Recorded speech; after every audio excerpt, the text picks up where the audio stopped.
Ini adalah kisah nyata yang pernah terjadi di kampung saya. Jadi begini ceritanya, waktu itu di kampung saya ada satu keluarga, sebut saja namanya Pak Kodri. Pak Kodri ini mempunyai satu istri bernama Nina dan 5 orang anak. Pak Kodri sendiri bekerja sebagai penjual keliling dari satu kampung ke kampung lainnya. Adapun barang yang dijualnya adalah alat-alat pertanian. Pekerjaan ini sudah bertahun-tahun dilakoninya, tetapi sepertinya nasib baik belum berpihak kepadanya. Hasil kerja kerasnya belum bisa mengangkat derajat ekonominya. Pak Kodri pun semakin terpuruk karena seiring berjalannya waktu, kebutuhan hidup semakin meningkat, apalagi Pak Kodri mempunyai 5 orang anak, sehingga membutuhkan biaya lebih, sementara penghasilan Pak Kodri tidak berjalan seiring.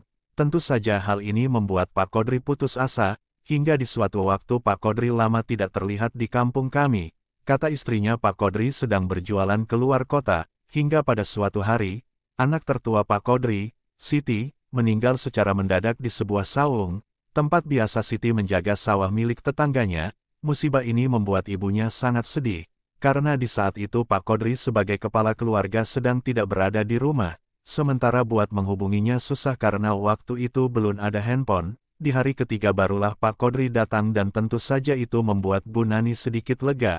Akan tetapi ada satu hal ganjil yang didapati tetangga dari Pak Kodri. Dia terlihat biasa saja, sama sekali tidak ada raut kesedihan di wajahnya, dan bila ada tetangga yang bilang turut bela sungkawa, dia hanya senyum sambil bilang, ini sudah takdirnya. Setelah 7 hari kematian anaknya tiba-tiba Pak Kodri membangun sebuah toko alat pertanian yang lumayan besar dan lengkap. Tentu saja hal ini membuat semua warga terheran-heran, dan kalau ada yang kepo bertanya, Pak Kodri menjawab, dapat untung besar dari hasil jualan keliling kota kemarin. Itu cukup membuat tetangga dan istrinya tidak berpikir macam-macam dari mana Pak Kodri punya uang sebanyak itu.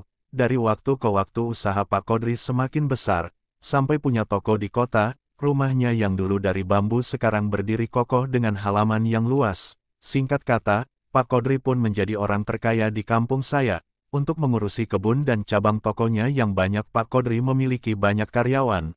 Tetapi anehnya setiap tahun pasti ada saja karyawannya yang meninggal. Entah karena sakit atau kecelakaan kerja, sehingga timbullah gosip kalau Pak Kodri melakukan pesugihan yang terdengar santer di seluruh kampung. Tapi apa daya, karena kemiskinan, tetap saja banyak warga yang minta kerjaan ke Pak Kodri walau isu tumbal pesugihan sudah menjadi rahasia umum di kampung saya. Seperti yang terjadi pada Agus, dia tetap nekat melamar kerjaan ke Pak Kodri yang kebetulan sedang membutuhkan tukang kebun. Karena tukang kebun sebelumnya mengundurkan diri dengan alasan dapat kerja di tempat lain. Tapi ada juga isu yang mengatakan, sebenarnya tukang kebun tersebut takut karena sering menemukan hal-hal ganjil di rumah Pak Kodri. Singkat cerita Agus yang terkenal alim dan rajin ibadah ini pun bekerja di rumah Pak Kodri. Tidak ada hal aneh yang Agus temukan di rumah Pak Kodri selain satu larangan. Agus dilarang masuk ke kamar yang berada di ujung lorong lantai 2 tanpa izin dari Pak Kodri. Di suatu siang Pak Kodri memanggil Agus yang baru saja selesai melaksanakan sholat zuhur. Kemudian Pak Kodri berpesan, Agus, nanti sore saya dan istri mau keluar kota selama 2 hari. Saya minta tolong kamu temenin si Jaka anak bungsuku tidur ya, dia takut tidur sendiri. Agus pun menjawab, baik Pak. Setelah itu Pak Kodri berkata lagi, Agus, saya sangat suka dengan hasil kerja kamu selama ini. Untuk itu saya kasih ini buat kamu. Pak Kodri menyodorkan kepada Agus sebuah amplop yang lumayan tebal dan satu setel kaos berwarna merah. Hal itu membuat Agus sangat senang. Lanjut Pak Kodri lagi, tapi ingat entar malam kaos itu wajib kamu pakai tidur dan kalau sampai tidak, saya pastiin akan saya ambil kembali semua yang barusan saya kasih dan kamu akan saya pecat, paham ya? Walaupun Agus merasa permintaan tersebut aneh tapi dia tetap mengiyakan permintaan Pak Kodri. Sampai akhirnya Pak Kodri berkata lagi, baiklah kalau begitu saya percaya kamu. Ya sudah kamu boleh pergi. Agus pun pergi meninggalkan Pak Kodri yang tersenyum aneh sambil menghisap rokoknya dalam-dalam. Malam pun tiba dan di luar angin berhembus dingin menusuk tulang tapi kondisi di kamar tempat Agus menemani Jaka, anak Pak Kodri terasa sangat gerah yang membuat Agus tidak bisa tidur. Ada perasaan resah yang tiba-tiba datang. Agus pun bertanya-tanya dalam hatinya soal permintaan Pak Kodri tadi siang yang menyuruh dia harus memakai baju merah itu terasa ganjil.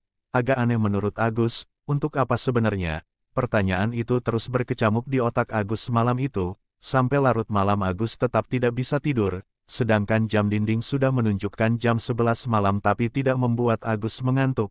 Untuk melawan kebosanan Agus mengambil tasbih yang selalu ada di saku bajunya kemudian Agus pun berzikir, hingga suatu suara membuatnya sangat ketakutan. Suara itu terdengar dari luar kamar. "Kodri, mana yang akan aku ambil, yang berbaju merah atau biru?" Suara itu terdengar berat dan sangat menyeramkan, membuat Kodri ketakutan tapi sebisa mungkin dia harus waspada dan sadar.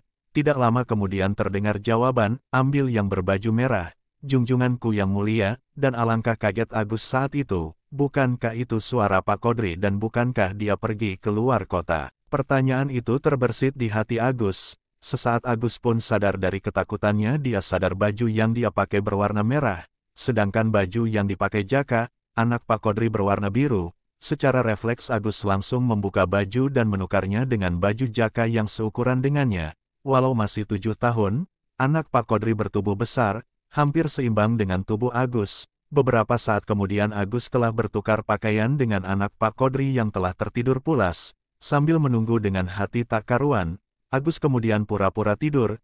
Tidak berapa lama dari balik pintu keluarlah sesosok raksasa berwarna hijau dengan gigi besar yang selalu melelehkan cairan merah dari sela bibirnya. Orang awam sering menyebutnya Buto Ijo. Makhluk itu menyeringai sambil mendekati anak Pak Kodri. Dan hal menjijikan di luar nalar yang seumur hidup tidak pernah Agus lihat. Buto Ijo itu menggigit ubun-ubun dan menghisap otak Jaka dengan nikmat dan lahap. Buto Ijo itu memakan habis otak Jaka. Setelah merasa kenyang Buto itu pun pergi sambil ketawa puas. Agus hanya bisa berdoa untuk menutupi rasa takutnya. Pagi hari seisi rumah besar itu gempar karena Jaka anak bungsu Pak Kodri meninggal dunia tanpa sebab yang jelas. Kabar terakhir, Agus keluar dari pekerjaannya dan memiliki toko sendiri. Selentingan yang beredar luas. Agus dikasih uang yang banyak oleh Pak Kodri sebagai suap untuk menutupi kejahatannya yang telah bersekutu dengan Buto Ijo. Sekian dan terima kasih buat yang sudah menonton video ini.